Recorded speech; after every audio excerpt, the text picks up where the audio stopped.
Assalamu alaikum ‘yan uwa sirrin interview ko kuma neman aiki. ‘Yan uwa ga wanda zai fita interview ko kuma zai je wajen neman aiki, to ‘yan uwa a taƙaice ba wani abun ake karantawa ba illa suratul Ikhlas. ‘Yan uwa ana karantawa bayan an yi salatin annabi 100, musamman ma ‘yan uwa in ka iya salatul fati, in baka iya baka yi salatin da ya sawwaka, to ‘yan uwa sai a karanta suratul Ikhlas kafa 1000.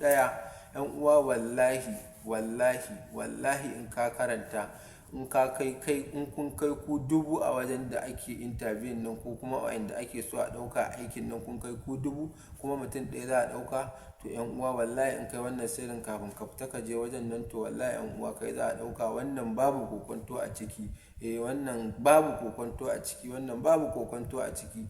Amma hadiyar wannan aikin shine kai wa annabi salati a comment section, sannan kai sharing da saboda ‘yan uwa su amfana. Wassalamu alaikum warahmatullah.